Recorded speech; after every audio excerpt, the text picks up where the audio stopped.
আবার ভোরবেলা উঠতে উঠতে চলে এলাম গুয়াহাটি এয়ারপোর্ট। কলকাতা থেকে খুব বেশিক্ষণ লাগে না। লাগেজ গুছিয়ে রওনা দিলাম শিলংয়ের উদ্দেশ্যে। এয়ারপোর্ট থেকে বেরিয়ে ঝকঝকে রাস্তা ধরে একটু এগোনোর পরেই পাহাড়ের দেখা মেলে। ঘনঘোর সবুজ প্রকৃতি, পাহাড়ের বুক চিরে উচ্ছল ঝর্ণা আর বিশাল উমিয়াম লেক।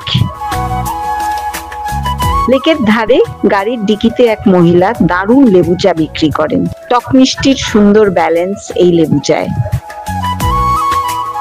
বিখ্যাত আনারস, হরেক রকম আচার, ছোট ছোট বাটিতে নুন ছড়ানো পেয়ারা, আনারস সবই বিক্রি হচ্ছে রাস্তার ধারে। খাসি, জয়ন্তিয়া, গারো মেঘালয়ের এই 3 পাহাড়ি অঞ্চল। এদের ভাষা এবং খাওয়া দাওয়ায় কিঞ্চিত পার্থক্য আছে।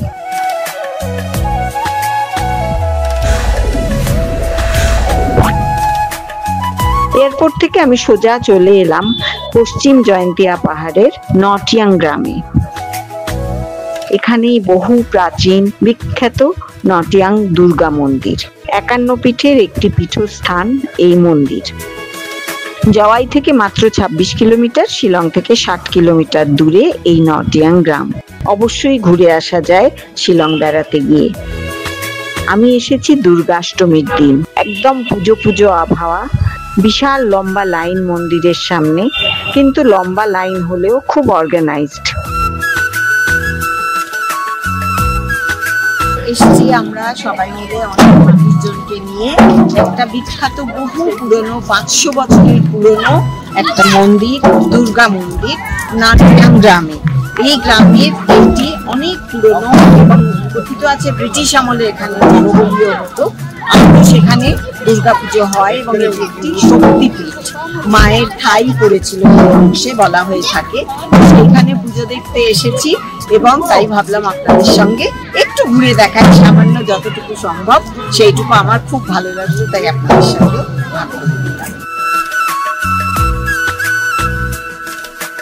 পুজোর ডালি কিনতে যখন ভেতরে গেছি, দোকানের সামনে গিয়ে আলাপ হলো ফুটফুটে এক মহিলার সঙ্গে। ধূপ মোমবাতিতে সাজানো ডালি এগিয়ে দিয়ে তিনি বললেন, আমি বাঙালি, নাম সবিতা ভট্টাচার্য। ভাবুন একবার।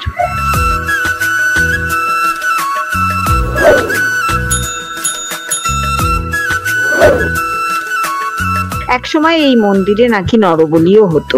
মন্দির প্রাঙ্গণে আজও শোভা পাচ্ছে জয়ন্তিয়ার রাজারাজরাদের যুদ্ধের কামান।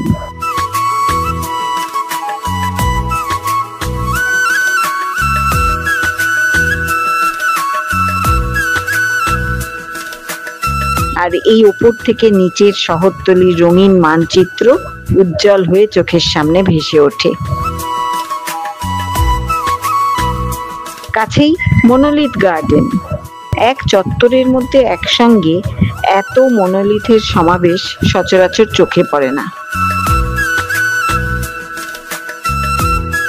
প্রাচীন শাসকদের সম্মানে বিশাল লম্বাকৃতি কিংবা কোনোটা শোয়ানো নানা মাপের পাথুরে মনোলিথ ঘিরে উঁচু উঁচু গাছে ঘেরা বাগানে ঘুরে বেড়াতে বেশ লাগে। মন্দির এবং উৎসবকে ঘিরে জমে উঠেছে বিকিকিনির হাট, চুড়ি, মালা, নানা রকম গয়না গাটি, আইসক্রিম আর স্থানীয় খাবারের ছোট ছোট দোকান। This is आलू। इसका अंदर क्या है? अंदर ओनली चुनी और कथा।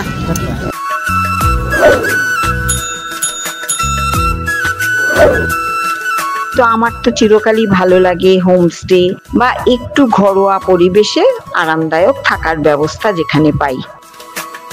শিলংয়ে আমার প্রিয় থাকার জায়গা এয়ারডেন কটেজ।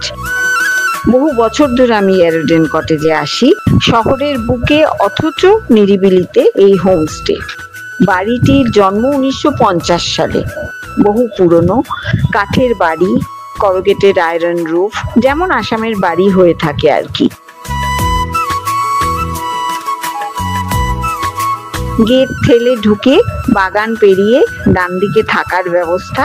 সব ঘরগুলো এক একটা ফুলের নামে। আর বাঁ দিকে dining area, sit out area. বেশ একটা ওল্ড ওয়ার্ল্ড চার্ম। ফুড ফারিস্তার ঝুলি নিয়ে চলে এসেছি শিলংয়ে, আছি এরোডেন হোমস্টেতে। ভীষণ সুন্দর মিষ্টি ছোট্ট একটা হোমস্টে এবং খুব সুন্দর করে সাজানো। আর এখানে দুদিন ধরে খুব ভালো মন্দ খাচ্ছি।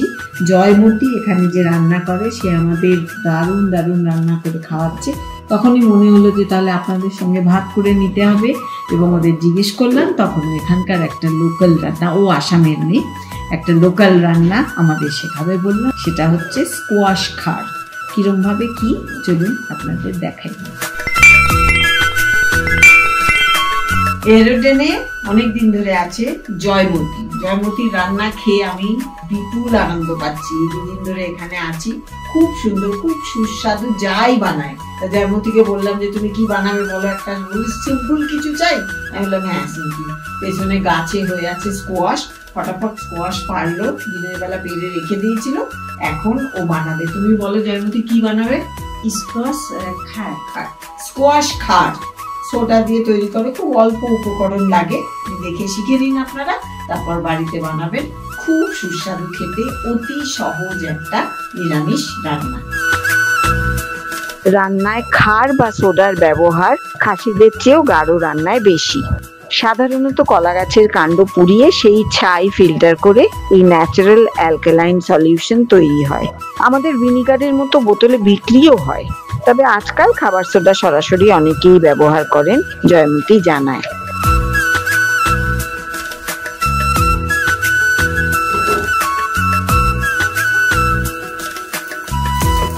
সর্ষের তেল না, সর্ষের তেল, সাদা তেল, রিফাইন্ড অয়েল, অল্প দিবেন, অল্প রিফাইন্ড তেল। ফোড়নে মেথি দেওয়া হবে, অল্প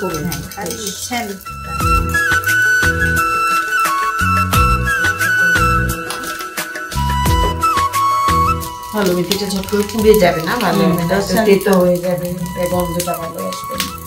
এটা বলছো তুমি আদা রসুন, আদা রসুন বাটা। এখানে টোটাল তোমার 3টে স্কোয়াশ আছে, তাই তো? 3টে স্কোয়াশ, এখানে তার মানে 1 চা চামচ আদা রসুন বাটা, 1.5 চামচ।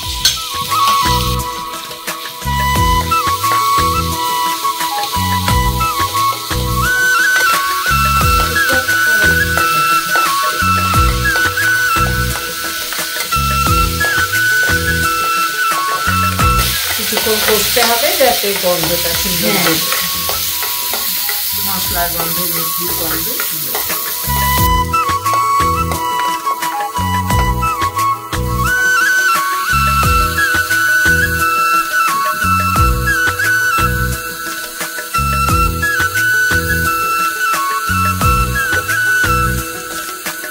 জল পরে, জল অল্প করে, তারপরে 1 কাপ 1.5 কাপ এরকম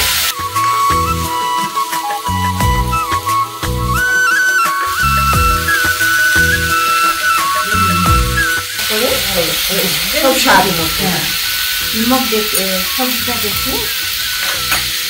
এইটা হচ্ছে খাবার সোডা, সোডা 1/2 কাপ, অল্প মানে হাফ।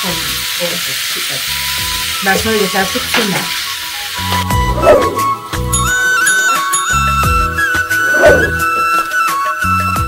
অনেক আগে পুরোনো দিনের একটা রেসিপি ছিল যেটা দেখেছিলাম, আমার মনে হচ্ছে সেটা হচ্ছে তিতা খার। তিতা খার বলে একটা বহু পুরোনো রেসিপি। তাতে ওই তেতো করলা বা হচ্ছে গোল গোল করে কেটে, তখন ভাবলাম সেটা কি করে করে, কোনোদিন তো সেটা খাইনি, দেখিনি, এমনি করেছি। কিন্তু এটা শুনে মনে হচ্ছে কি জানি হয়তো কোনো একটা সম্পর্ক থাকলেও থাকতে পারে। এখানে স্কোয়াশ অ্যাভেলেবল, তাই জন্য খার স্কোয়াশ বা স্কোয়াশ খার বলা হচ্ছে। মনে হচ্ছে এবার খানিকটা হয়ে গেছে না? এবার ঢাকা খুলে দেখবে তো।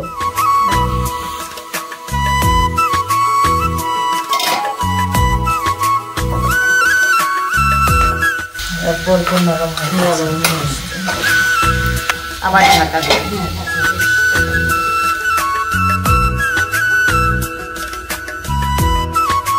লঙ্কা দেবে, তাই খুলবে। এতক্ষণ তো নরম হয়ে গেছে, তাই না? জল দিয়ে দিবে। আচ্ছা বেশ, তাহলে এটা খোলো। তুমি লঙ্কা যদি দেবে তাহলে তো খুলতে হবে ঢাকা। এটা অনেকটা মজে গেছে, নরম হয়ে গেছে। আচ্ছা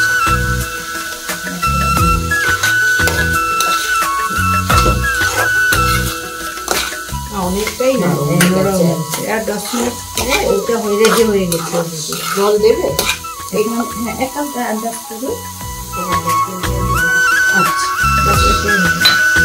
কোয়ার্টার কাপ মতো জল। আন্দাজ করে এটা কি সুন্দর সবুজ আছে একদম। এবার আবার ঢাকা দিতে হবে।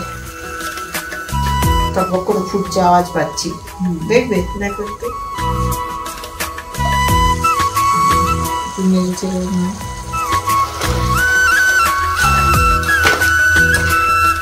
খুব সুন্দর রংটা হয়েছে, হালকা সবুজ একদম।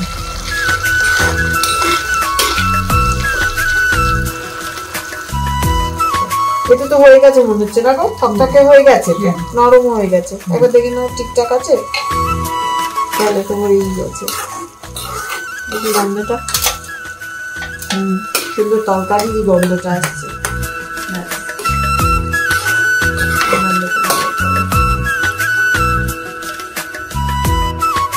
আমাদের রেডি হয়ে গেছে স্কোয়াশ খার। জয়মতী বললো এটা আমাদের মাছের মাথাও এর মধ্যে দিলে ভালো হতে পারে। আর এই খার বা সোডার ব্যবহারটা ওর মধ্যে আছে, ওরা সর্ষে শাকের সঙ্গে এটা ব্যবহার করে, খেতে নাকি ভালো হয়। আর বলছে পেটের পক্ষে ভালো, পেঁপে রাতেও দেয়। আচ্ছা, আমাদের রেডি হয়ে গেছে স্কোয়াশ খার। জয়মতী বানিয়ে ফেলেছে, খুব সহজ, সিম্পল, আর গন্ধটা এত হালকা সুন্দর যে বোঝাই যাচ্ছে এটা খেতে খুব তৃপ্তি হবে। সহজে এটা হজম হয়, সুতরাং করে দেখতে পারেন। স্কোয়াশ খার আসামের একটা সহজ বিশেষ রান্না, বানিয়েছে জয়মতী।